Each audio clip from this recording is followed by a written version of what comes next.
बहुत पुरानी बात है।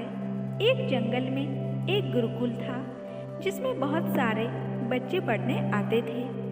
एक बात की बात है, गुरुजी सभी विद्यार्थियों को पढ़ा रहे थे, मगर एक विद्यार्थी ऐसा था जिसे बार बार समझाने पर भी समझ में नहीं आ रहा था।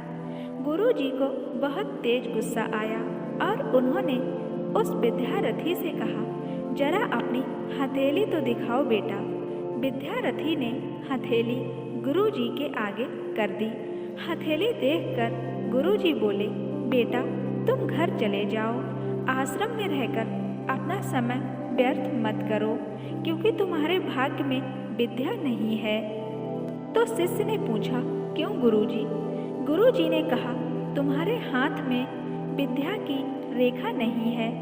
गुरुजी ने एक होशियार विद्यार्थी की हथेली उसे दिखाते हुए कहा, यह देखो, यह है विद्या की रेखा और यह तुम्हारे हाथ में नहीं है, इसलिए तुम समय नष्ट ना करो और अपने घर चले जाओ और वहाँ अपना कोई काम और देख लो।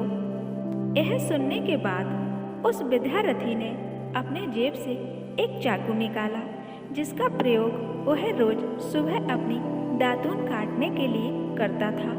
उस चाकू से उसने अपनी हाथ में एक गहरी लकीर बना दी। विद्यार्थी के हाथ से खून बहने लगा। तब वह गुरुजी से बोला, मैंने अपने हाथ में विद्या की रेखा बना ली है गुरुजी। यह देखकर गुरुजी द्रवित हो गए और उन्होंने उस विद्यार्थी को गले से लगा लिया। गुरुजी बोले, बेटा तुम्हें विद्या सीखने से कोई ताकत नहीं रोक सकती। दृढ़ निश्चय और परिश्रम हाथ की रेखाओं को ही बदल देती है। दोस्तों, यह विद्यार्थी आगे चलकर महर्षि पाणिनि के नाम से प्रसिद्ध हुए, जिसने विश्व प्रसिद्धि व्याकरण अष्टाध्यायी की रचना की है।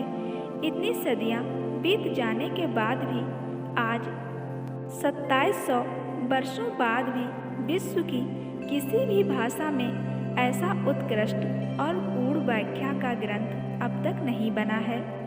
तो इस कहानी की शिक्षा यह है कि लोग चाहे जो भी बोलें, पर हर एक को हम गलत साबित करते हुए अपनी लगन और कठिन परिश्रम के दम पर जो चाहें वो सब कुछ हासिल कर सकते हैं और अपनी मंजिल पा सकते हैं।